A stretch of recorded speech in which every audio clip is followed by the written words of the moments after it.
Ladies and gentlemen, welcome to our wrestling podcast. So, without further ado, the following podcast is scheduled for one fall, and today's topic, the Bash at the Beach 96 review.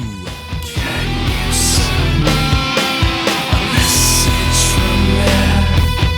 Please try to explain.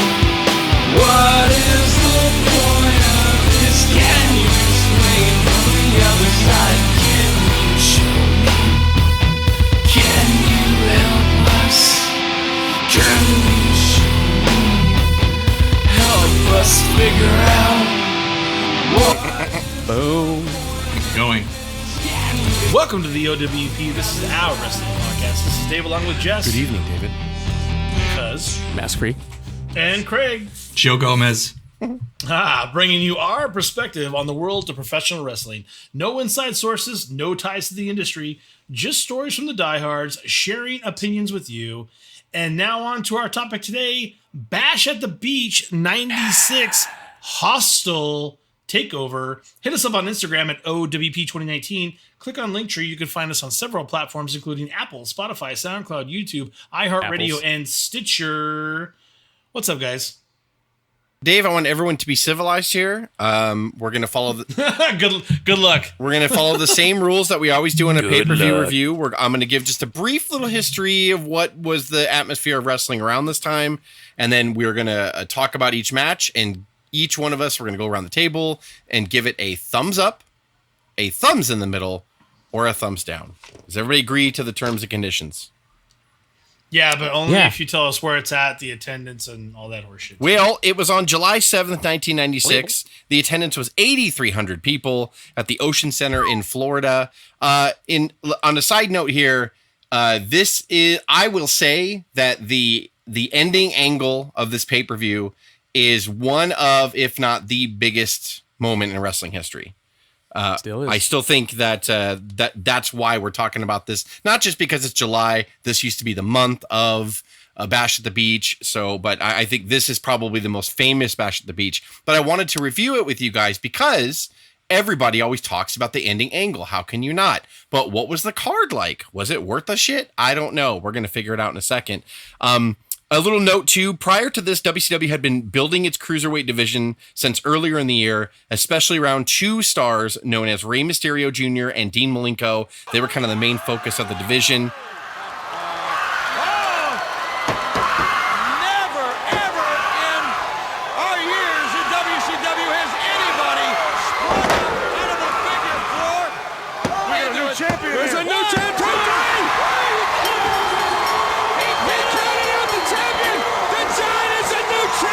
The Giant was crowned WCW World Champion on the April 22nd, 1996 edition of Monday Nitro, defeating Ric Flair clean in the middle of the ring.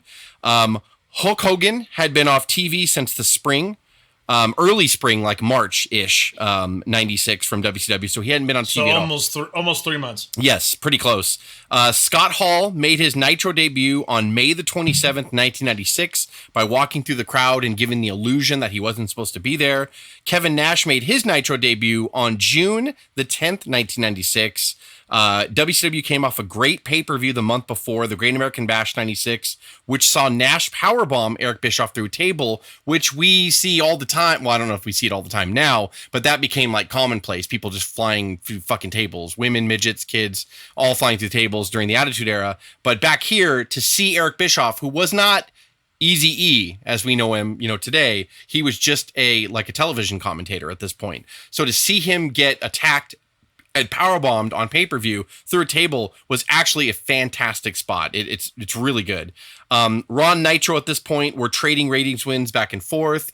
One company would win it one week and then the other one would just win it slightly the next. But Nitro, going into the summer, mainly because they were looking a lot fresher with the Cruiserweight division, was actually winning like 3-4 weeks in a row. Raw would win a couple. Nitro would win another like 3 or 4 weeks in a row. So Nitro here was gaining a lot of momentum, but as we'll get to later in the card, the ending of this pay-per-view was majorly historic and completely turned the tide for WCW. Does anybody have really brief comments before I dive into this shit? No. Check the adjective. Oh, yeah. How about you, Craig? Yeah, this has such historic significance, this pay-per-view event. But maybe I only really think of that ending shot, that ending leg drop, that ending moment, and everything that happened after that. I think I had high hopes going into this pay-per-view and watching it. This is the kind of the moment in the event that changed wrestling forever. So it really did. Yeah, so really did. I can't wait to talk about this event. Well, I always like to talk about who's bringing us in and who's doing the work on the mics. And just to give you an idea, this is pretty cool stuff. I mean, Tony Schiavone, you got Bobby the Brain Heenan, Dusty Rhodes, who I probably could have done without. Mike Tenay gets some work in there, especially for the cruiserweight stuff, which was really, really good. And you had Mean Gene Okerlund work in the back. I mean, of course, it's pretty goddamn star-studded right there. It's a good start. Lee Marshall. You forgot Lee Marshall, Dave. Fuck him. This pay-per-view. Oh my God. This pay-per-view, when I watched it live, that was back in the day, when you didn't order the pay-per-view and you had it on the Scrambly channel. That's how I first watched this pay-per-view live. And you still stream illegally to this day. You still stream illegally to this day. I have the network. No, I didn't. I was too young to buy pay-per-views. And I will tell you, at least in my mind, when I was watching this in the very beginning, they're already talking about the final match. They're already building the final match from beginning to end. They're talking about the third man. Who's it going to be? They hype it up, even at the very beginning of the pay-per-view, which I thought was the best part. They were really knew they had. That's super noteworthy because they legitly did, like, they really, from beginning to every end, segment, they were pushing it. And a little, like Sunday Night Heat used to lead in pay-per-views for WWF. WCW had a show called Main Event. And on the main event, which was like, I think an hour long before the pay-per-view for free on TBS, they had the Steiner brothers defeat Harlem Heat, which at the time were the WCW Tag Team Champions by disqualification in 5 minutes. Bobby Walker defeated Billy Kidman, in 2 minutes. The Rock and Roll Express defeated Fire and Ice, Scott Norton and Ice Train, in 2 minutes and 8 seconds. And Eddie Guerrero defeated Lord Steven Ringle in 3 minutes and 38 seconds. That was the pre-show match, and then we jump right into the pay-per-view.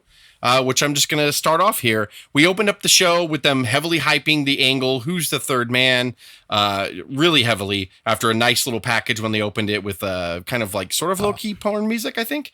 And it was just the whole collage of Hall and Nash debuting and who's going to be the third man. So that was nicely done. And then they bring us in. I thought the same thing, Jess. Like that whoever shared music library WCW used, the Vivid Video also used it during the late 90s. It's fine. They double dipped in the profits. Nothing wrong with that at all. So they open up. The set is ridiculous and hokey. They actually had fucking sand, like on a beach out there, and they had like real sand. Yeah, they had real sand. They had blow up beach balls, blow up sharks and shit, which I'll blow my top about later. It was cat litter, according to Bobby Heenan. It was cat litter, and then that's what he said. So yeah, it was like the outdoor of like a beach. Didn't they have like a lifeguard tower or some shit? I don't remember. But yeah, so they had like a set matching it, match at the beach. So the opening match was a cruiserweight match. Rey Mysterio Jr. defeated Psychosis in 15 minutes and 18 seconds. It was a good now. match. Because there's 4 of us on here, I'm not going to blither blather. I'll let you guys do that. I'm just going to read my notes. I asked the question, why the fuck was the poll already up for the Tenta and Bubba match? Oh, shit. I didn't even especially when you realize later in the Bubba and Tenta match how it was attached to the ring just by tie-down straps. So why the fuck was someone like, we got to get that poll up before we go live? My only thought was maybe that was going to open the pay-per-view and then they changed it to the cruiserweight match at the last minute. Maybe. I don't know. But I will just go to the ending real quick here. I hate it when wrestlers set themselves up for their opponent. Like when you see them scoot on the ground to get in position, I fucking hate it. And I got upset when Psychosis put Mysterio on the top rope and put him in that crucifix move, and you saw Mysterio literally open his arms for him and fall back for him. I got really pissed until I saw that Mysterio reversed it into the Hurricane Rana, which was fucking awesome for the pin. I thought the match was awesome. Thumbs up. David, go ahead. Take it. Sure.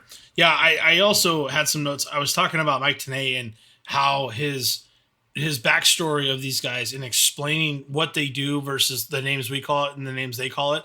Because back in those days, I would have had no idea. Now we all know what a Hurricane Rana is versus a Frankensteiner, which is pretty much the same thing, and how Mysterio can hit it from everywhere.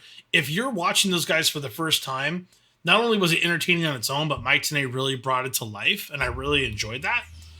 It does start slow. They're telling a good story. Yes. They talk about the mask. They talk about everything else. The suicide dive, I thought Psychosis was dead. Over the top rope. I thought because he hit his head on the hard railing. I thought he was going to die. They're still hinting that Bischoff is missing here, by the way, going back to the main storyline. The high spot onto the ring post into a Hurricane Rana with Rey Mysterio, I thought was fantastic. And the finisher you were talking about too, Jess, was great. Mysterio obviously wins on the reversal into the Frankensteiner and pins Psychosis. I had a thumbs up all day long. All right, Cuz, go ahead. I know we're gonna yell and cuss about a lot of matches later, so we're gonna move it. Go ahead, Cuz. It's almost a backslide. In certain parts of the world, it's called Splash Mountain. Other places on Niagara. But he blocked it. He got him. 1, 2, 3. Yes. Yeah. I'll just give it a thumbs up. Great match. I loved it. I enjoyed it. I really loved it. Yeah, it was fucking really good. And am I mistaken to think that it was actually kind of hard hitting? Like, I know it was slow in the beginning, but wasn't it also kind of hard hitting at first? I was wondering. They did well. It was deliberately kind of slow, stiff, huh? Sure, they started slow but man, when they warmed up, and if what they said on the telecast was true, and they wrestled in Mexico the night before and had to get all the way to Daytona Beach that next day, wow! I mean, for them to pull this off, and it was interesting to see. This was the era when they were just introducing these luchadors, and so to hear them kind of make fun of the moves and the oh my gosh, what is that? And Tenay being like, well, it's really just Bobby doing it, but yeah, but like, and to hear Tenay being like the amazing professor of like, wow, what's a tope? Fast forward 24 years. A senton. They're like, what the hell's a senton? Exactly. Yeah. So to see it kind of their reaction to this now, and it's the standard 24 years later, it's interesting to see how it was born. But talk about changing wrestling, right? Yeah. They did that. Mysterio, especially. Young Mysterio. My God. So good. What was your rating, Craig? Thumbs up. Oh, so moving right along so we all agree on that one. That was a fantastic match. Thumbs up. And really, like you guys stated, seeing the birth of Rey Mysterio Jr. to the United States crowd was something special. I remember watching him back in this time, being excited every time I got a chance to see him. So it was cool. And the crowd really took to them. Even the non-luchador fans, you could see the reactions like, whoa, you could see them getting really excited for them. Genuine reaction and excitement for some that had never seen them before. Yeah, Ray really great. Translated with the crowd. It makes so much sense that they were so desperate to take his mask off him later because, he didn't get over with the mask on. Anyway, the next match is Big Bubba Rogers versus John Tenta in a silver dollar on a pole match. Whee! Okay, so I'm going to be in the minority here. I'm going to be in the minority here. I watched it. Because oh my God! After the opener, I watched it and I was like, okay, no. Both guys tried. They worked hard. When I saw them walk to the ring, I was like, I was getting ready to go nuts, and it wasn't as bad as I expected or remembered it. I like the scissors being used to try to cut the pole down, because why the fuck would you make two, especially Tenta, why the fuck would you make him, you don't want to see Tenta actually trying to climb the pole because you want to get sympathy on him. That's more of a comedy act to watch a 450-pound man try to climb a pole. So why even put them in this situation to begin with? I blame the bookers, but I did like the scissors being used for it. It kind of told a story. I missed the commentators getting into storylines. They, as dumb as this was, they were all over it. The commentating was top notch, which took away from the fact that it was just ridiculous. And you could tell this was the type of match that WCW hung their hat on in 1995, and the Rey Mysterio and Psychosis was what they were trying to go to in 1996. So it was like the year before's WCW, which they were stuck in a funk, and then the new wave of wrestling they were trying to usher in. They just didn't know how to let go of their old ways yet. The ending worked. The fucking crowd popped when Tenta hit him with the sack of fucking silver dollars. I give it a thumbs in the goddamn middle, because I was expecting terror, and then I started watching and I'm like, okay, they're holding it together. Okay, and then it ended and the crowd popped. I wish Jimmy Hart would have taken a more vicious bump off the pole, but I mean, I'm not going to wish death on the poor guy. He just kind of Tenta pushed him and he slid down like a firefighter on the pole, all nice and graceful. But I give it a thumbs in the middle. Go ahead, Dave. I know I'm in the minority on this. I don't even know how. I never thought that Jimmy Hart could ever shimmy a pole like that, to be honest, first of all. But I'm telling you right fucking now, like you're fucking nuts because anything on a pole match is automatic. It is awful. It's awful. And you fucking know it. You know it. And it's a sock on a pole. It's even worse. It's even fucking worse when it's taped together, Jess. No, and in the bottom of it, that's my problem with the opening match. With shit, you would pull your boat in. They had to have the pole up in the opening match, but then when I saw the way it was, strapped, I was like, why wouldn't you just put it up between the first and second match? Why are you fighting this? It's a 450-pound man. I just said blame the booking. I just said blame the booking. What the fuck? What are you talking about? It's a thumbs down all the way, and not because of the two guys. They did. No.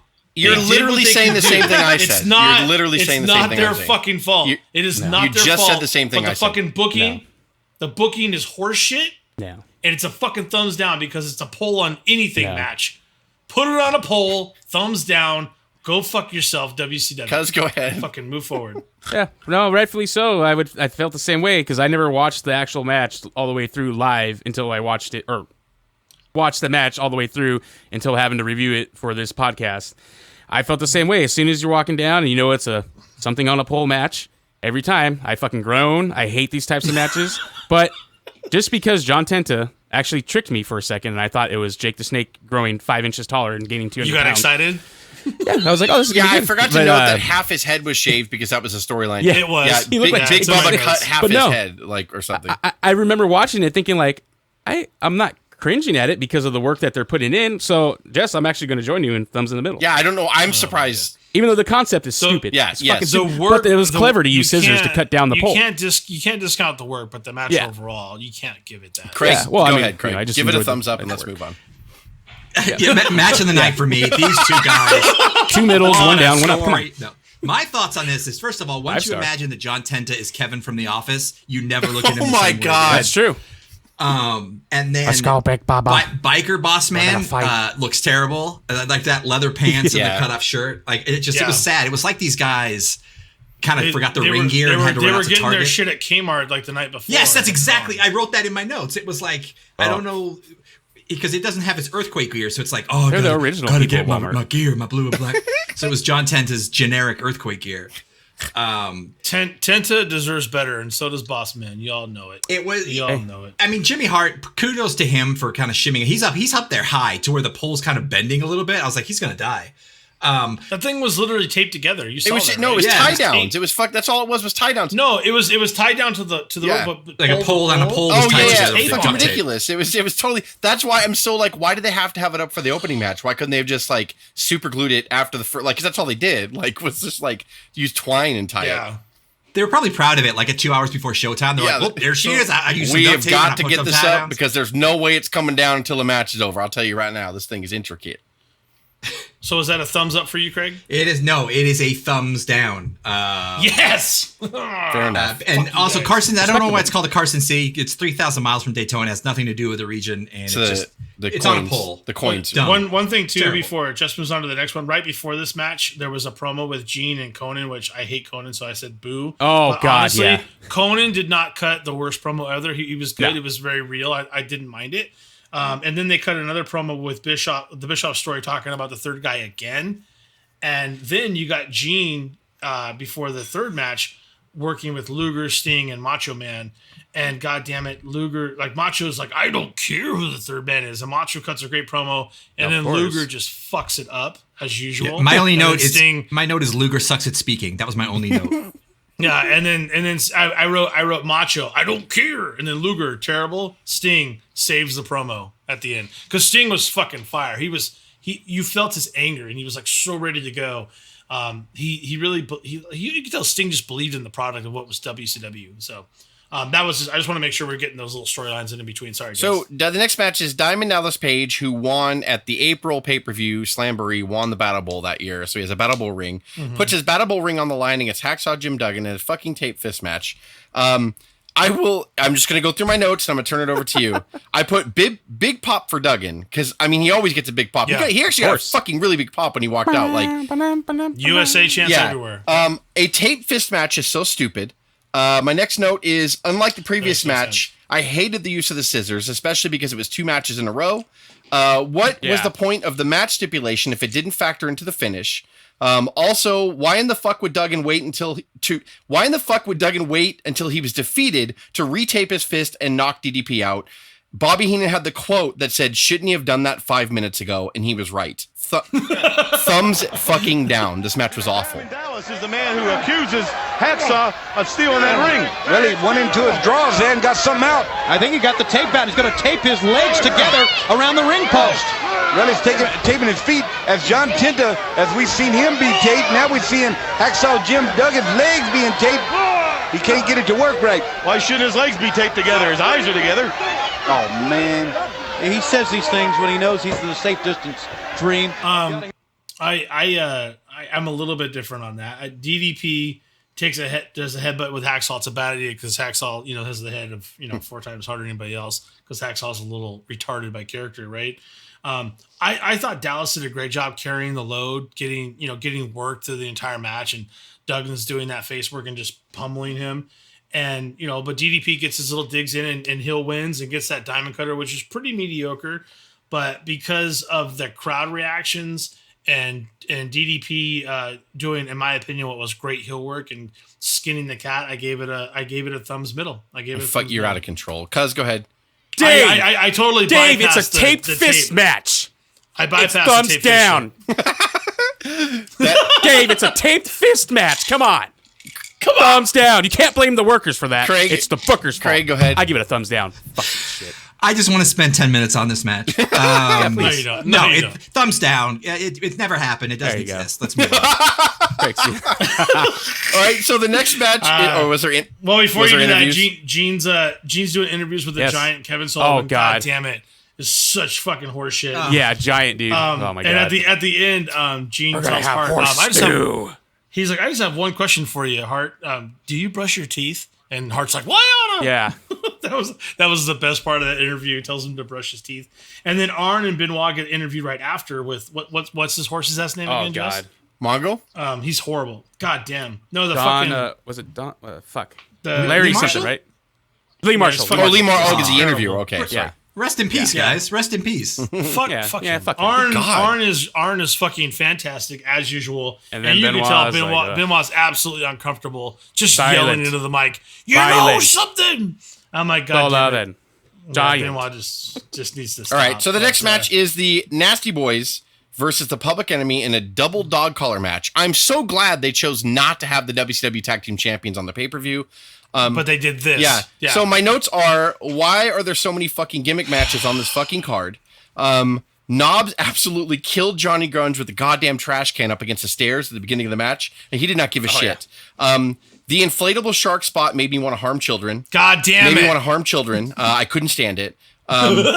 Being in a double dog collar match was pointless. Why not have it just be a tag team tornado match or a tag team no holds barred match or a pinfalls count anywhere match? It actually hindered their performance. They tripped over it more than once. They had to be mindful of it, and they used it as a weapon a couple Yes, times. it's in my notes. Yeah. Had to be mindful everywhere It was everywhere stupid. the chains were. And the post match was pointless and sloppy. I gave it a thumbs in the middle because anytime they want anytime God, they how want to put dare you. themselves in danger, I will respect that. And I mean that's all Public Enemy was good for. They did fine. They had a couple shit all table the- spots, it's all the but Nasty Boys are good for, the crowd was by the into it and it was fine for what it was. But I mean it wasn't like I would rather have seen like maybe this match or something on the post show and had the tag team champions Harlem Heat defend against Steiners on the pay-per-view. I would rather anything different, but I didn't hate it only because like they had some stiff shots in there, especially and then Knobs goes nuts on the Johnny Grunge's head with the fucking chair, and it's just like they were just crazy. Like they didn't hold back, so that saved it. I think that any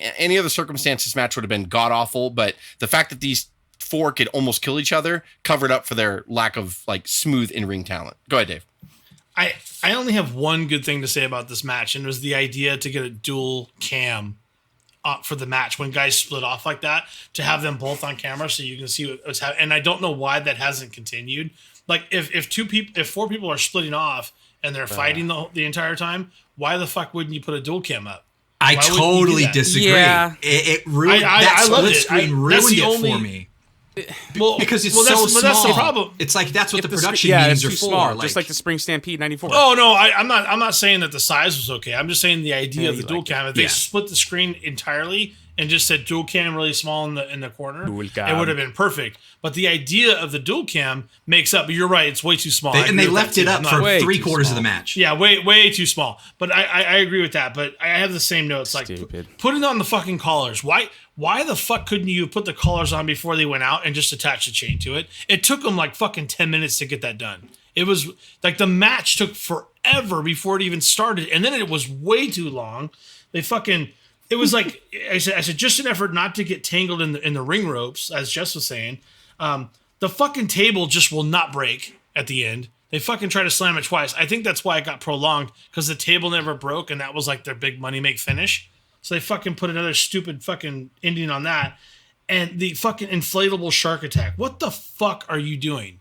And I put Nasty Boys win. I put quote mess. This was a fucking mess all the way around. Mess. Thumbs down. The fucking match is sloppy. The ending is worse. The payoff after the match is horseshit. It's a clusterfuck. It's a classic fucking Nasty Boy match for that reason. I hate it. I hate every fucking bit of it. I was mad to watch it. I tried to fucking fast forward it, and I couldn't even get that. Tell everybody why this was your favorite match. Go on. Thumbs down, man. Fucking when we got spoiled because we reviewed Spring Stampede '94, and when you compare that match to Nasty Boys versus Foley and fucking Mountain Man Rock, fucking WWF's that match, when you compare it, it felt lackluster. Like you said, the chain, the dog collar, it hindered the performance. It slowed them down. The table didn't fucking break. And you know what? Just like we complained about using the scissors twice, you kind of had the same angle twice. Hacksaw, after losing, was a sore loser and hit Diamond Dallas Page after the match. Yeah, it was a finish. And same thing with this. Right? The fucking Public Enemy were sore losers. And they fucking attacked Nasty Boys after. It was just hard. Like, I give it thumbs down. Great. Yeah, thumbs down completely. Because you have these four guys that can have a heck of a match. You have a track record, as Cuz was saying, Spring Stampede, and yet they can't touch each other. They can't intermingle because they're tied together with chains. They never did really intermingle, and they couldn't. They can go all over the arena and bust it up and have fun, and they didn't because they were completely limited. Not only did the table not bust after two on the top rope moves in the ring, the table outside busted after Sags just laid on it, and the split screen kind of made it so kind of clusterfucky. Instead of kind of planning it out and planning kind of the production elements out, it was just, and the fact they didn't even sell for each other at all. When one was hitting full speed with a surfboard, the other was like barely hitting them with a trash can lid. It was just so off kilter. I guess that, I don't know. I don't think these two teams particularly liked each other or didn't want to sell for each other. And it could tell they didn't work well together. It wasn't good. Truth be told, if it wasn't for the dog collar chains, Public Enemy, not the best, greatest technical wrestlers in the world, but they have proven time and time again that they can get crazier. And I felt like, if they would have been let loose a little more, they were over because they were over for sure. Oh yeah, for sure. The crowd. But if you watch the ECW stuff, you know that they can do more, and they probably could have made it a lot better had they not been hindered by the dog collar chain. Go ahead, Jessica. Dave, did they do any stupid interviews or anything you want to know? Gene threatens a lawyer when he's with all the cops and security. It's kind of lame, but they keep bringing up the third man. Yeah, give him a little cash, see if you can find out who the third man is. That's right. He starts asking, wait a minute, Bobby, I'm not going to be a part of one of your scams. Yeah, but I did appreciate, as dumb as some of these segments were, the interview segments, like it's so consistent. They were still talking about the third man. Like, I mean, yes, exactly. Kind of all the power right there. Yeah. So the next match was the Cruiserweight champion, Dean Malenko, defending his title, and he defended his title against Disco Inferno. I'm just going to read my notes and turn it over to Dave. Disco Inferno is both ridiculous and fun all at the same time. Yes. Dean Malenko is awesome, and good work from both. Disco deserves credit. He's actually a really good professional wrestler. Thumbs up. Yes. Dave, go ahead. I wrote all business. Malenko takes control early. When he's stretching Disco Inferno, Dusty calls it, that's good uncling right there. Good uncling. I thought that was funny. Inferno's doing really good counters, and Inferno's doing a lot of good work in there, even though he's taking the brunt of the punishment. Does some great comebacks. I wrote Disco is so underrated at this point, and even the announcement team said this guy is going places. And I agreed with that. I thought, wow, this was a really good match. It really showcased Disco more than I thought. When I saw it, I was like, it's Disco, right? But I'm like, oh, wow, I forgot he was actually pretty good. But Malenko is a fucking monster. The man of 1,000 holds has clearly earned that title.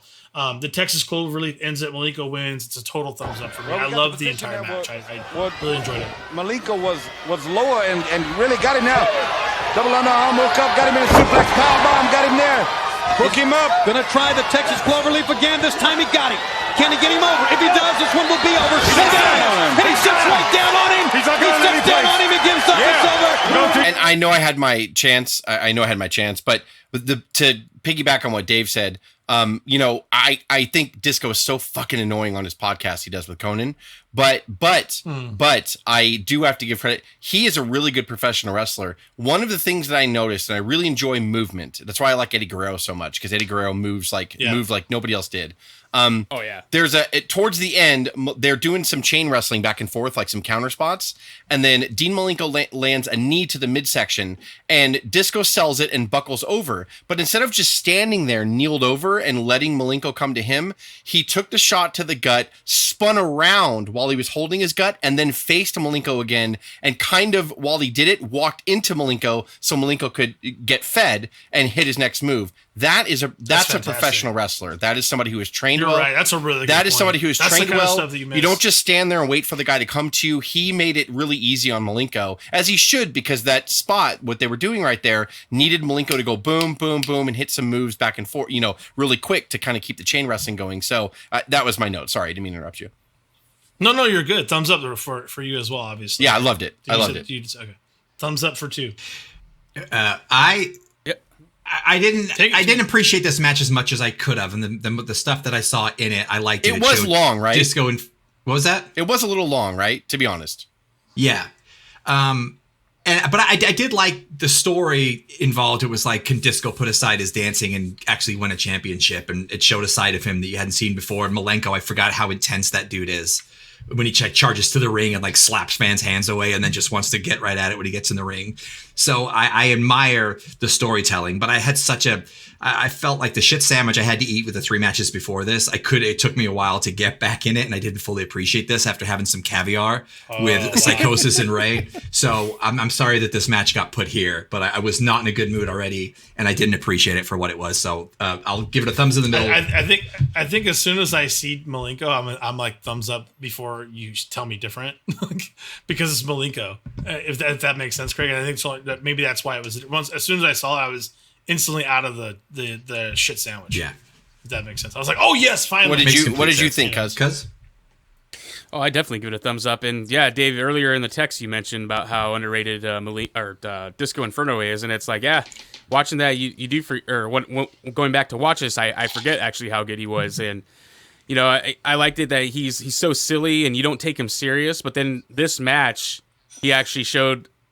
Like, I came to fight, and I think someone even said that, Shivani or Dusty said, Disco Inferno, he came to fight tonight, and yeah, he showed that. He showed how good he was in that ring, and, that you should take him more serious when he's in the ring, outside of his flashy, goofy disco character, and yeah, it was a great match all the way around. Dean Malenko, what can you say, man?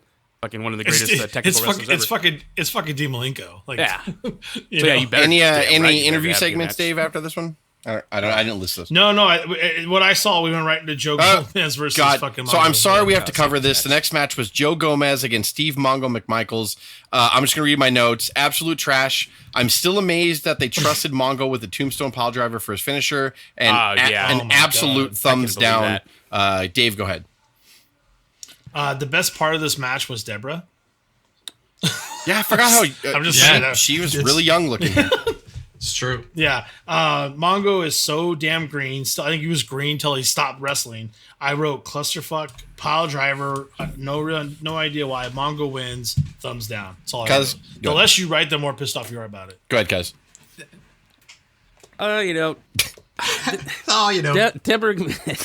Deborah wasn't her at her hottest. So, she was way hotter the Attitude Era. Still, she didn't look like Deborah. Still the best part of the yeah, she is, but she wasn't peak Deborah. She wasn't double peak Deborah. Your actual notes right now for this match was, this wasn't the hottest Deborah's been. She looked hotter later. You know what? Thumbs down. Like that was thumbs down. Oh, that was perfect. I saw two Mongo McMichaels fighting each other because they look exactly. It was horrible. So that's I guess it's how do you say fitting that he used the tombstone, 2 Undertakers, 2 Mongos. Good point. Yeah, Oh my Deborah God. wasn't her hottest, and that there you go. Craig, go ahead. I'm gonna read my Two notes titties down. because I am salty at this point. This is just awful. my notes. Why is this not on the pre-show, right, Craig? Seriously. My notes are: why is Mongo fighting Bizarro Mongo just like Cuz? And then just one long sentence of he can't hit the ropes. He can't even get the ref's attention to shoot Joe Gomez out of the way in the beginning. He can't get in a 3-point stance. He can't relax. He can't stomp. He can't take a backdrop. He can't give an axe handle. He can't take a sunset flip. Worst.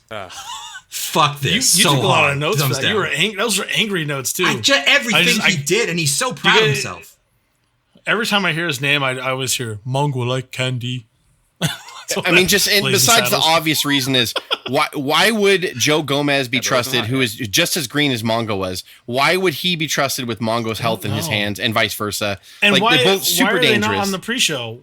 Like you said, the tag team championship was on the pre-show. Not even the pre-show. This is on the This show match show? doesn't even deserve to be on WCW Saturday Night, which they pre-tape and can edit. That's how bad it was. Like this match, I'm this with match you, should man. not I have don't happened understand it. anywhere in any high school gym, anywhere. This match should not have happened ever. Anyway, Well, I forgive it because I've said too much. This match was in Chicago, though. Oh, wait a second, it wasn't. It was in Daytona Beach, Florida. Which there's no reason it should have had him on it. All right. No So any fucking interview segments, Dave, before I seriously tilt my trailer over? Gene is interviewing Woman and Elizabeth and Ric Flair here. And I wrote a note. I'd never heard Elizabeth speak before, and now I know why. She couldn't even speak into the mic properly. Better seen, not heard, unfortunately. We all love Elizabeth, by the way, because she did bring so much to Macho's character in the WWF days, but still, there's probably a good reason why she wasn't doing mic work. Now, Gene with Woman is absolutely fucking hilarious. Like, there's a point where she starts like touching his chest all nice and cozy like, and he actually drops the mic. He's like, oh, and he drops the mic. And at the very end, he's like, we're going to have a pole vaulting competition after this. Fucking Gene. That man. And nobody caught it. Like jail. nobody caught what was. He should be in jail. Isn't that? But is that not great? That's great. I love I miss it. him. It was fan. And by the way, Flair was also there. I'm just he was So there too. Flair's always great. So the next match is Ric Flair defeating Conan to win the WCW US Championship. And just me reading that sentence, the match was just as awkward as that sounded. I'm going to read my notes once again and turn it over to Dave. Conan is a poor worker. Styles clash. Ric Flair was trying hard to get heel heat, but since Conan wasn't over and he's so bad playing to the crowd, it looked forced and awful. Conan just wasn't over, so nobody cared. Woman shaking the ropes on that spot where she was supposed to knock Conan down was horrible. He was standing on the top rope and she shook the bottom rope, which didn't even shake the top rope, and he fucking had to bump anyway. It was awful. The ending was offensive. I am going to give a Ric Flair match and a Ric Flair title win a thumbs down. Dave, go ahead. Wow. It was And that's awful. the It was only awful. reason- It was awful. That's the only reason why I give it a thumbs middle is because of the two things you said. But I agree. I a little out of sync is my notes. It actually gets worse as the night goes on. I think when they came overnight from Mexico, I think that's true. That's legitimate. I don't know if these guys had a chance to even work this match out. There are so many flubs and botches throughout it. Even the spot where where the camera has to come over to Woman and everything's just shaking and off. She shakes Conan off the ropes. It was ill-timed. That's the spot I was talking about. Say, That's the spot I was talking about. Yeah, exactly. It was ill-timed. The camera was not in the right place for several of those moves. Like they didn't know what to do. They didn't know what camera to go to. You can tell like everything is off on it. Like they never even got a chance to work this out. What I will say, when Woman comes in and hits the low blow, the crowd goes absolutely fucking nuts. I mean, they love her. They love Woman. And I think that was the best part of the match. But the ladies interfere once again while Conan has the pin. Flair wins in a heel fashion. I did give it thumbs middle only because it's Flair regaining another title. I know That's Conan really was like this handsome, young, muscular guy. He drew in Mexico. God, I'm so mad right now. I got to call my shit. You just called him handsome. I'm not. No, he was like back in the early '90s. Like he was like the heartthrob. He did like soap operas and shit.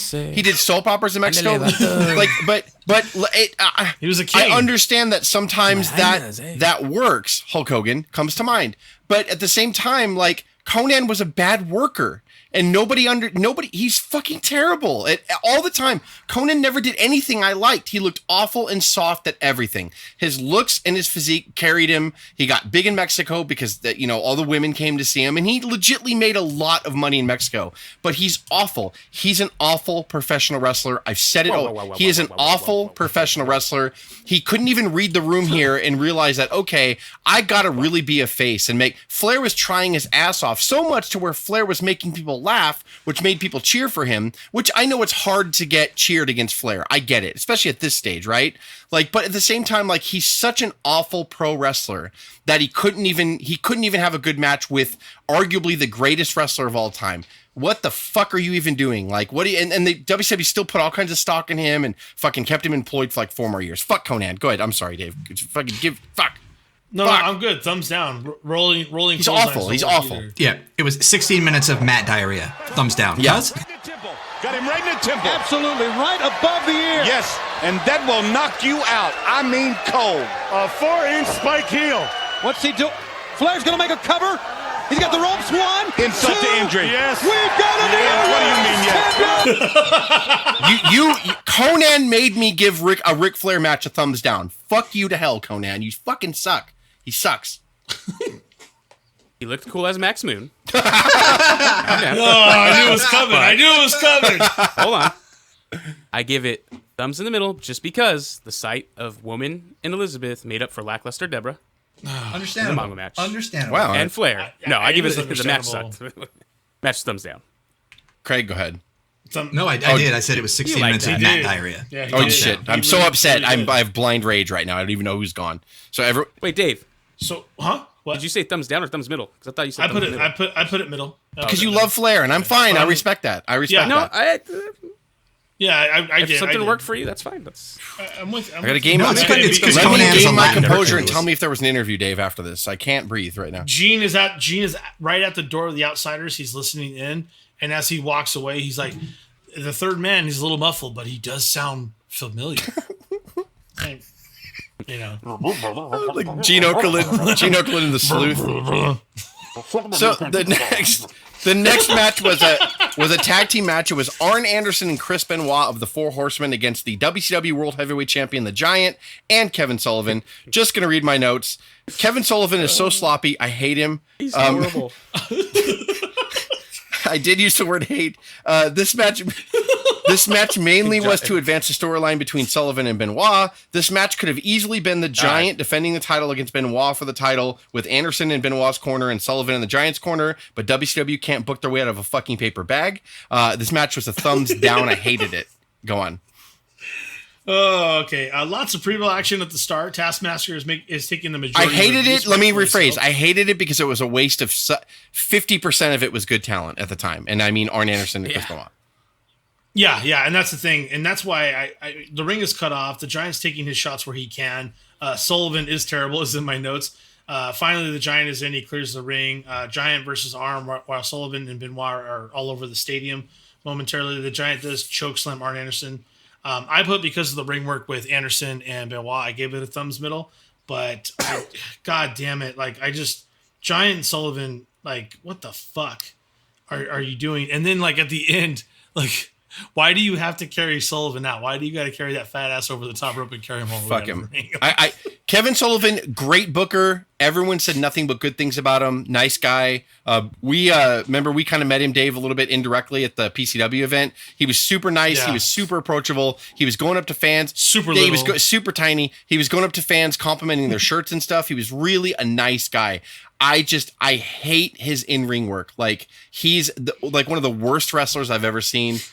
I've never gotten the allure of Kevin Sullivan, but he was big in Florida, Jess. I don't care. I don't care. I don't care. Didn't you say someone told him to wrestle like a giant? Yes, there was a shoot interview that he did where he was trying to figure out his it was Hogan. It was some legend did back with some old legend. They were just you're super short in there, but you're in there with heavyweights a lot. Wouldn't it be funny and wouldn't it be a good unique gimmick if you sold like you were 6'8", 400 pounds? big man. And so that's why he never bumps. but he's awful. Yeah. He's awful. He gets clothesline legit right in the fucking face because Benoit doesn't pull his punches ever. And so like he'll hit Sullivan in the face and he twirls and doesn't fall on his back. And like just the way Mongo hit the ropes, the way Craig described, is the way Sullivan bumps. And it's awful, and I hate it. I hate watching him. I think that's extremely accurate. What a great way to Conan, his entire in-ring work is a and Kevin rib. Sullivan are my ultimate. Conan and Kevin Sullivan. Wait, repeat that. What did you say again, His Craig? entire Just in-ring work and psychology is a rib based off some guy saying he should It's fall like true. a giant. No, he's like, okay, I'm gonna do that. Yeah, that's a good thank you for that. Like he's a great. I'm telling God, like Conan and Kevin Sullivan's work, they trigger me. They just fucking trigger me. I'm sorry. Like who hasn't rated this match? Because I'm getting upset again. I really No, can't. I haven't. I feel the haven't exact either. same way. There doesn't even need to be two of us on this podcast. I feel very in sync with you. If you're in the ring and if you have Arn Anderson and Chris Benoit on the other side and they cannot elevate you to a passable match, you should not be in there. This was Right. garbage. I'm glad he had a Satan gimmick because this was my personal hell. Thumbs down, cuz. Well, just like Giant said in the interview before this, horse stew.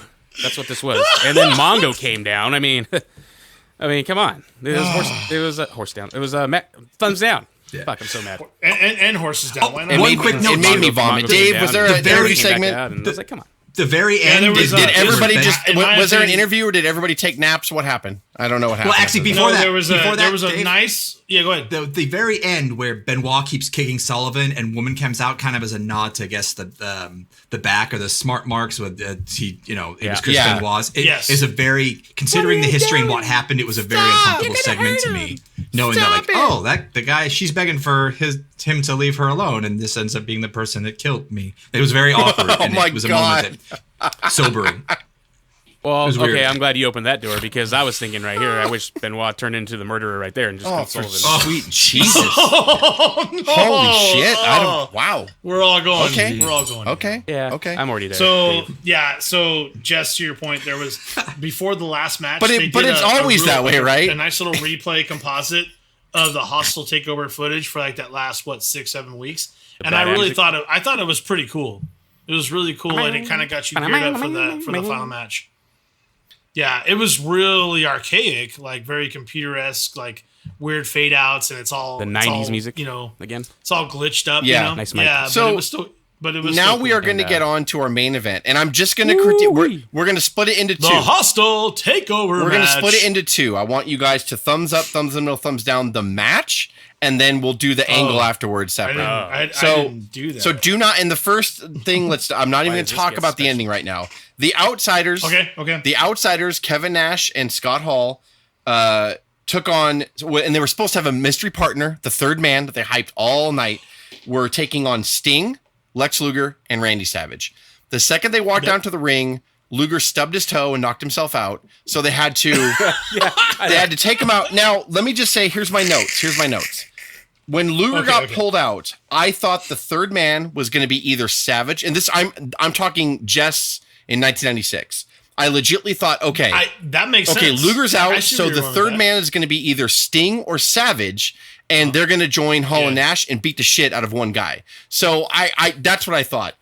With an outside chance that maybe it was Luger to throw you off. He got pulled out early for a reason, but he got rammed against the pole, and I was like, would they really like risk actually legitimately hurting him in the storyline and then have him no sell the pole? So I thought maybe some of that could happen, or I thought we were going to get screwed altogether with, because Luger got taken out early, Hall and Nash would just wrestle a tag match against Sting and Savage, and Hall and Nash would cheat to win. And then they would be like, well, we don't need to reveal our third guy. Tune in tomorrow on Nitro because your third guy can't even pony up. Because they've done that Yeah. before. So I thought we were going to get fucked. Legitly, when I first saw that, I was like, we're going to get fucked. Either it's either going to be Savage or Sting, or we're going to get fucked. That's what I thought at the time. So the match itself was actually not great. And they gave these guys a lot of time, 16 minutes, and I don't know. I mean, there was really no ring general in there. There really wasn't. I mean, Savage is no ring general. No real ring in the bell. Savage is, and I'm going to be kind of rough with Savage here. He's at his best when he could work one-on-one with the guy and invite them over to his house and give him a 25-page script. And that's fine. And it always has worked. But when he's in like this situation, it's a tag match. It's convoluted. It's more storyline driven. Savage can't shine. Sting, same thing. Sting is great and he's very versatile. And I've said that on past podcast episodes, but he's not a ring general in that sense when you're in there with Hall and Nash as well on the other side. I don't know. There was no heart to this. They did the match and they knew in their minds what was going to happen afterwards. So they were like, whatever. And it worked because we'll talk about the second part of this match later.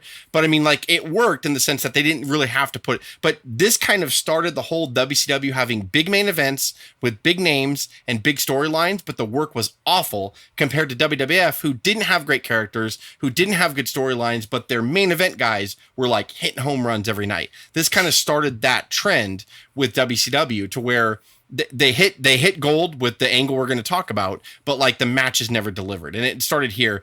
They tried. I saw the beats in the match where they wanted it to mean something, especially at the end when they did the Nash did the double low blow to Sting.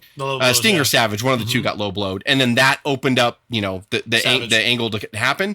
But I thought the match was a thumbs down because like I remember watching it going, okay, nothing's happening here. This ending has to be fantastic, and it was. But anyway, so my to the match part, I say thumbs down. Dave, go ahead. A myth is the word. I don't even know if that's a hell of a word or not, but I know it is. If the fight is on the floor now, Macho Man's got a chair. That's right. Hit him. Yeah. Don't hold him back. No, hit him in the head. Yeah, match, thumbs down. Yeah, I have notes in here. Buffer's announcing, so it's a big fucking deal to them to have this work with Buffer because you know how much that cost. Everyone's pissed that there's only 2 to start when it comes from the outsiders. The announcers are losing their shit. Gene has to go into the ring and talk to Buffer and then literally interview these guys before the match even starts. And they're like, hey, y'all, we don't need him right now. We'll be just fine. You'll see him when you see him. And everyone's fucking just livid about it. Luger's knocked out within 20 seconds, and now it's a 2-on-2. And that's when Bobby says, we're in deep sand. Like Bobby can't see he's in deep shit. So I love it when Bobby says stupid stuff. I just make a note of it every single time. And you already kind of got into it. Sting does a lot of work inside the ring the entire time. He's getting worked over. He finally starts beating the tar out of Nash and finally gets a tag into Macho. And I agree. Macho does nothing but a bunch of double axe handles here. It's just not exciting. It's not staged. It's not fun for me. The crowd was over when he finally got in there, and then you're kind of underwhelmed, right?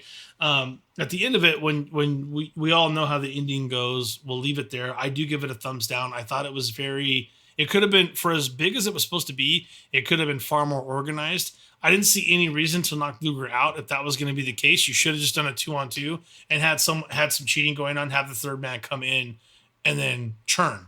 You don't need fucking 3 people.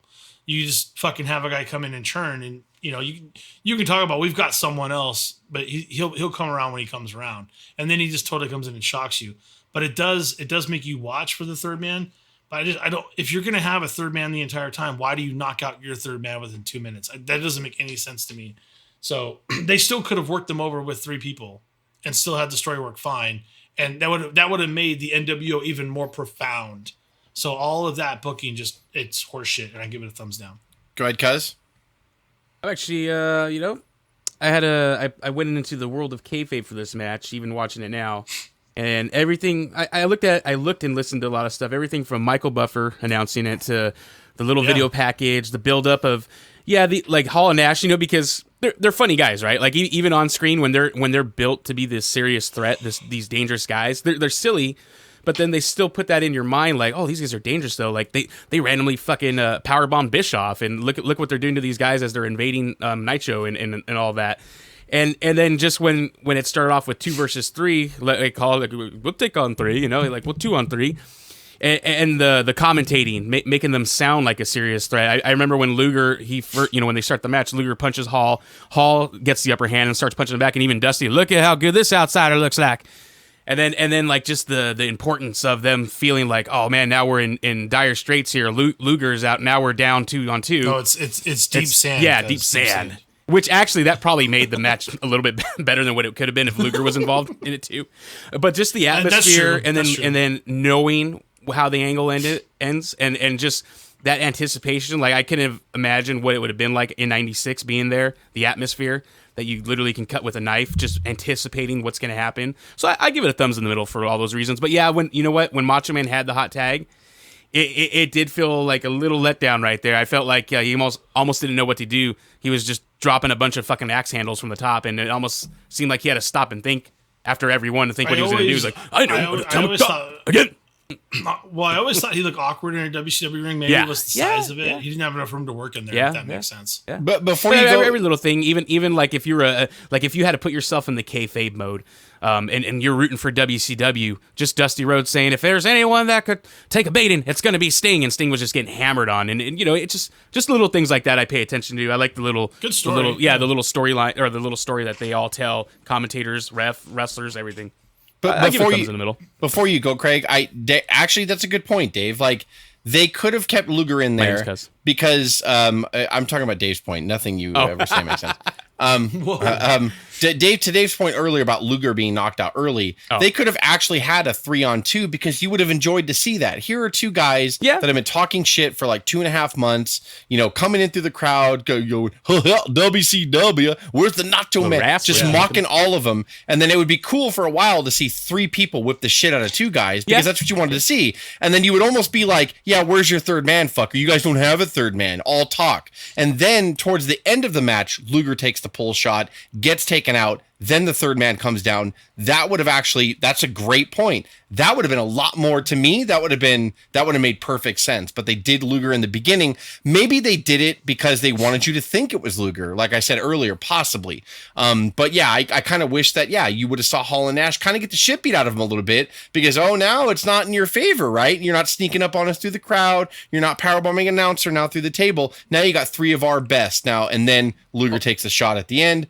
After Luger gets taken out on a stretcher, we have the third guy come out. Holy shit. That happens. Well, that's why I like the way that's why I personally like the way it happened though. Just because it was already kind of like, oh man, these guys are dangerous. They don't care. They're going to go 2-on-3. And then, oh man, these guys are so dangerous. They took Luger out right away. Now we're in real trouble. These guys are serious. I mean, that's just my perspective on it and why I enjoyed it and why I gave it a thumbs in the middle. Just all those elements combined for me. No, I'm a piece of shit. Craig, go ahead.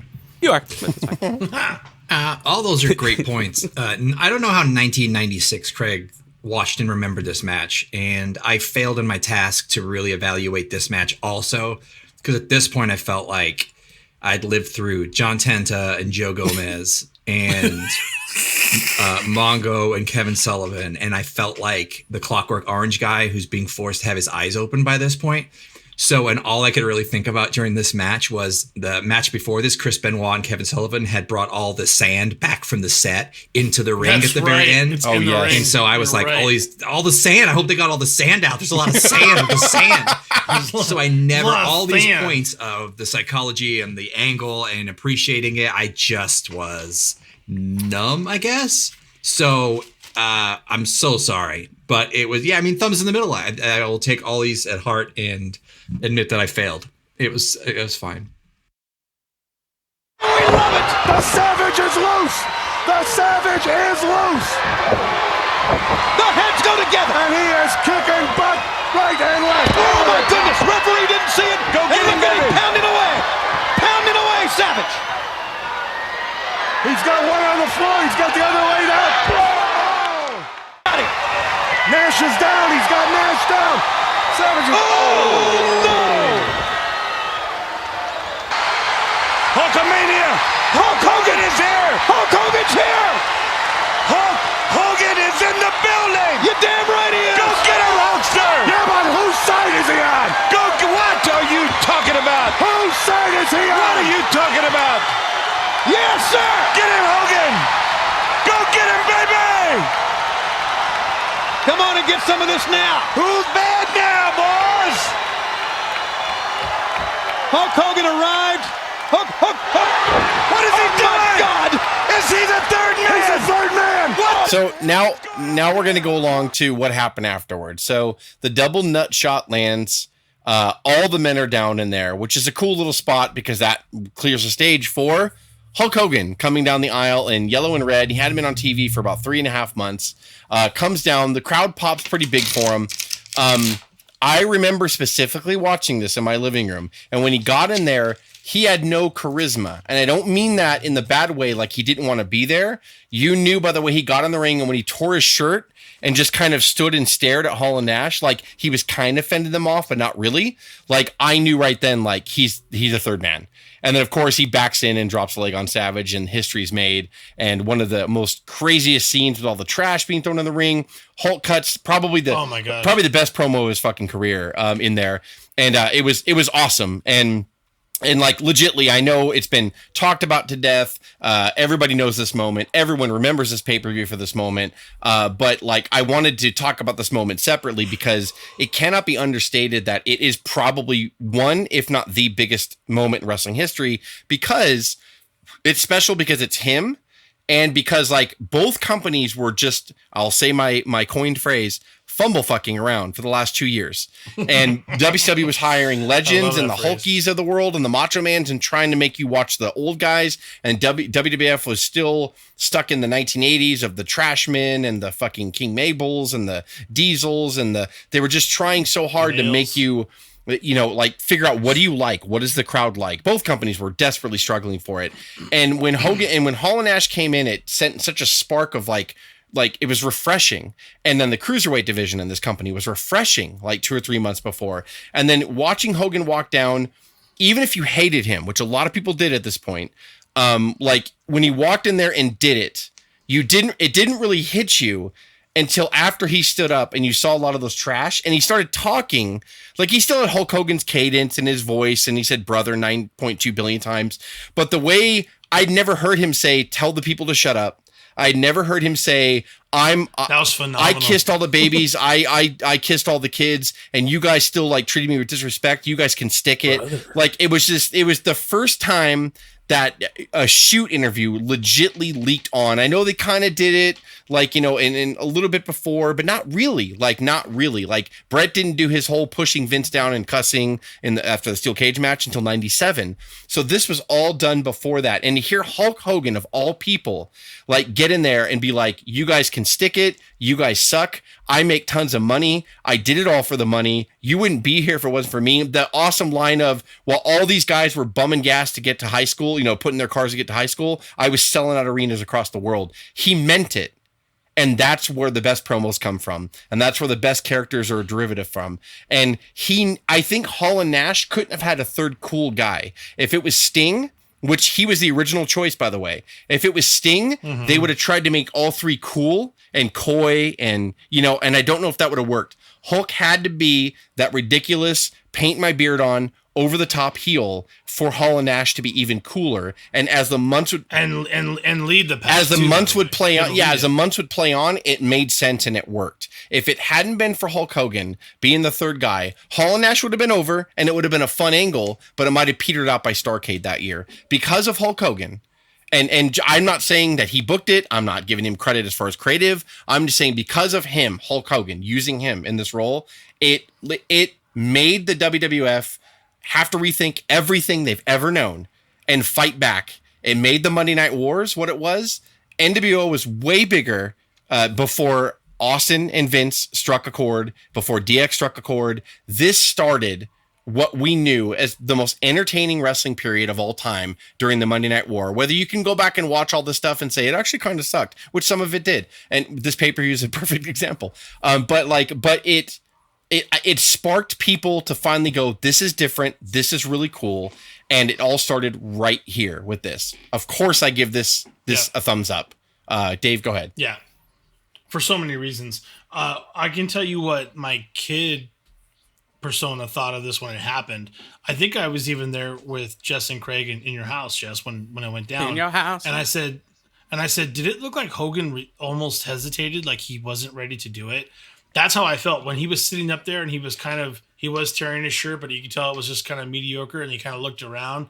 And even the leg drop he gave was like it was just mediocre. It was not that. I was like, he almost didn't want to do it. And I think there was always that bit of him in my mind as a kid where he was fighting it. It's almost like the Jedi getting forced into darkness. And he was definitely lured there. That's how I felt this storyline went down. But once he was in it to win it. The promo is fantastic. I also, side note, I know it sounds really dumb. Hogan, in my opinion, is probably in the best physical shape of his entire career at this moment. He's not bloated. He's just not fat. He is trim. He's cut. He looks great. It probably prolonged his career by at least a decade by shedding all that excess weight. And he comes in there and he says, "You better tell all these guys to shut up." I was gonna note that. I forgot that line. That line, like it was like a vacuum, like came in the room when he said it, and it was such a pop, but it was not a pop that I'd ever heard before. It was it was a gasp, but some people were cheering. But like it was just like, if you want to hear what I want to say, tell these people to shut up. And it was just like this. Okay, like what are you gonna say? Like at this point, it was nuts to hear him talk like that. Go ahead. Sorry. Excuse me. What in the world are you thinking? Mean Gene, the first thing you need to do is to tell these people to shut up if you want to hear what I gotta say. I literally think at that moment we all like gasped and we looked at each other like, what the fuck is going on here? Because it was one of those things. To Jess's point, I talked about it earlier. Why didn't you expect Hogan to be the third man? Because he had not been on TV for what, over 3 months or almost it was 3 like 3 months. And so you just thought he was gone for a while. Hogan always went away for a while to do a movie, to do something else. And you never thought he was going to come back to do heel work. But ultimately, it not only saved his career, it revitalized his career. It took on a totally different persona that you never thought he was able to do, which he did do heel work back when he was younger. But this is better than anything he's ever done. Totally changed the industry. The amount of trash that comes into that ring and the stuff that people threw, like that started the whole throw tire. People were getting hit with batteries and char and shit. Like people would get their spit cups and throw it at people weeks later. I mean, this had so much hatred to it in the industry. It revitalized even kayfabe because people were like, is this real? Is this really? Are they just taking over? Like people would question it. It's an automatic thumbs up. It's one of the greatest moments, if not the greatest moments in wrestling entertainment history, because it completely changed the game and it saved Hogan's career and it made WCW more watchable. And by in turn, it revitalized the WWE later on. So I'm down with all of it. Without all this, you don't see Stone Cold. You don't see other items. This is like BC to AD in wrestling. I'll put it on that kind of spark, before Christ, after death. Cuz, go ahead. I'm telling you, I'm serious. You say, man, thumbs up. And did anyone I don't know why I never caught it before, but Tony Schiavone, something he said, and to me that made it more powerful. Tony Schiavone says, after Hogan, turns and everything comes out and turns, Tony Schiavone says, "I guess this was premeditated since 1994." And I was like, "Oh wow!" But that it just made it seem even more like of a master plan. Yeah. Like Hogan's been talking with Hall and Nash since 1994 to get them to come to WCW so they can take over. And yeah, the promo, man, fucking awesome promo. Just telling the fans to shut up and to stick it. Everything from seeing security guard. You could tell security guards in the front row were preventing fans from jumping over to come and don't attack. Forget the one fan that got in there. Yeah, right? yeah. Didn't one fan get in? And that too. And then stomped the shit out of the one guy on behind behind the ring of the front facing camera. You see a guy like getting vocal with Nash and flipping him off, and the security guard like standing right in front of him, blocking him, making sure he wasn't going to try anything funny. And then seeing the fans who probably it would be like mirroring us if we were there and Cena turned heel cheering. You saw like a guy in the front with an ECW shirt fucking jumping up and down when Hogan did it. Just everything, man. Great promo. Greatest heel turn in the history of professional wrestling. And unfortunately, even though Stone Cold is the greatest of all time, thanks to him being a guy that was supposed to be a heel that almost made you cheer for the heels, and NWO making you cheer for the heels, you're never going to get a great heel turn like that ever again. It's never going to happen. Even if Cena turned heel, we're all going to cheer. Everyone's going to cheer. They're not going to boo. They're not going to throw trash on the ring. Yeah, they're going to chear. It's like that would probably be that would be the closest thing you can get to it. And it wouldn't be the same on the ring at all. The only one I can think of that actually got boos was Seth Rollins when he turned on the Shield, which actually was pretty impactful too. But man, Hogan coming down there being the third man, like I was saying about the match and the build up and the atmosphere it brought to it. This just like it was the perfect cap on that. And yeah, greatest, like I said, greatest heel turn ever. Fucking great moment. Thumbs up, Craig. Yeah, definitely thumbs up. It's hard. Go ahead. No. It's hard to put this into context too of how different it was to see. I mean, you can watch it now and be like, okay, it's okay. But to grow up in the Hogan era and to see this moment and to hear this man tell the fans to shut up unless if they want to hear him speak, it was a huge deal. And I think it was incredibly risky. It could have gone either way. He was obviously getting a lot off his chest during that promo too. He seemed nervous kind of giving it, but it was pitch perfect in every way. From the 3 hours they spent kind of hyping it, they gave it kind of the reverence in the moment that it deserved. The trash in the ring from Organic, it was almost like cheering to see Hogan, and then it took a while to really sink in, but then they did, and then they were legitimately all upset. The commotions at the front with security and Doug Dillinger while he's giving his promo also kind of gave it some weight. The ring just started to fill with trash. It was, I mean, looking back, it was perfect, and it was history. I've never seen anything like it. And also, too, on a funny note, I think it was more their height difference because Hulk would do this often. Gene Okerlund's arm would drift down and Hulk would pop his elbow up to get the mic. Hogan did it all the time, and there's a lot of other times where Gene would be interviewing him, and it was only after Hulk turned. So I don't know what changed. Maybe Gene just interviewed Hulk live in the ring more. Like he would always grab the bottom of Gene's elbow and move Gene's hand up to keep the mic up. I don't know why. I noticed that at great Hogan's like, God damn it. Like, God damn it. God damn it. Like after every time he's like, come on, Gene, come on. Like, but Gene was like awesome here too. Gene was shaken and he was like, I've known you for a long time, and for you to align yourself with these guys, like he was just like, Gene was awesome too. And he had he's a funny getting pelted line with shit at the same time. He's getting pelted with everything. Just he's getting hit, and you see Gene like flinching and shit's flying over. And go ahead, Craig. Sorry, I was in the middle of your thing, but yeah, like that was super. I just noticed that whole Hogan trying to pipe the mic up like to his mouth. I just thought it was funny because Hulk's like, "Gee, come, I'm fucking cutting the promo of my life here, man. Can you help me out a little bit?" Like it's so funny. And it just in the very end too, like Shivani's Hulk Hogan, you can go to hell. I mean, just a perfect kind of fade to black moment. By my side, what you gonna do when the New World Organization runs wild on you? What you gonna do? What are you gonna do? Don't touch me, I've got a fleet of lawyers. Cody, Bobby, Dusty, damn it, let's get back to you. All right, we have seen the end of Hulkamania.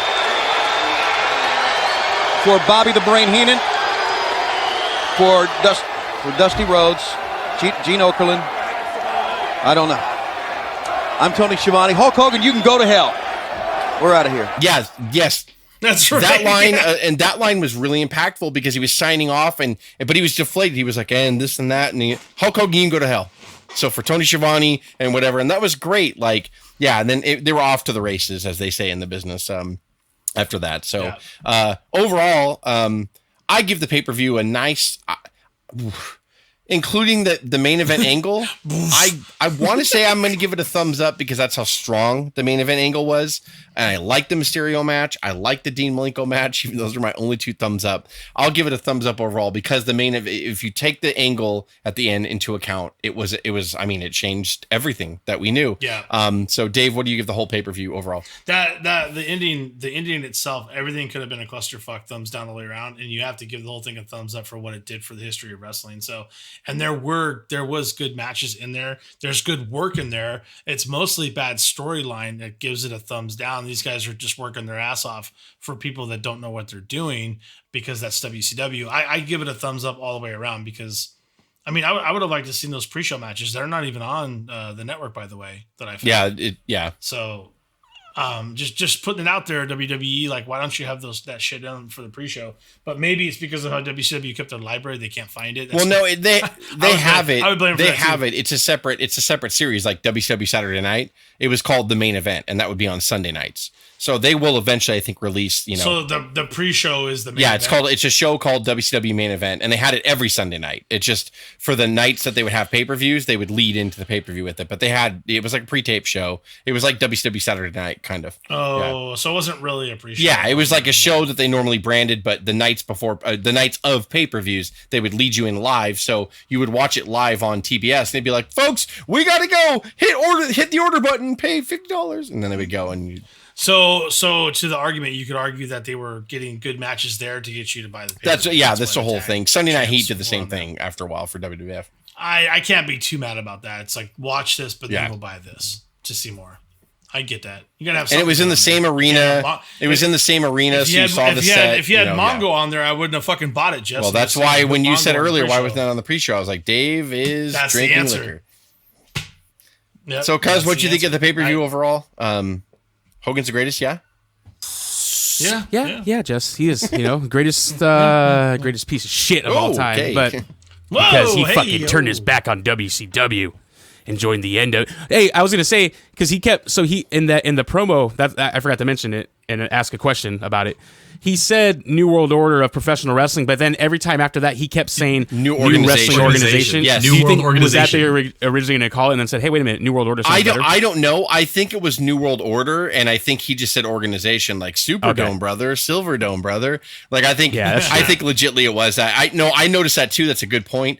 And I think it was supposed to be NWO New World Order, but I remember thinking in my head when the pay-per-view went off the air, because he said organization more than order, that I thought it was organization, which is fine, whatever. Like, but I was just like, okay, like, but then New World Order, of course, made so much more sense. And then he also said New Blood like multiple times too. So it's he did. What is it? Well, Hall and Nash, he called them the New Blood. I align myself with the New Blood. We're called the New Blood.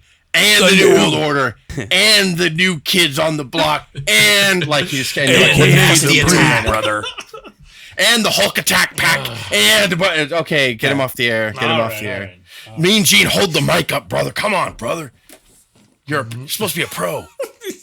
Hold my beer can, penis brother, when you talk to Craig, me. overall, what did you think about the Silver Dollar match? No.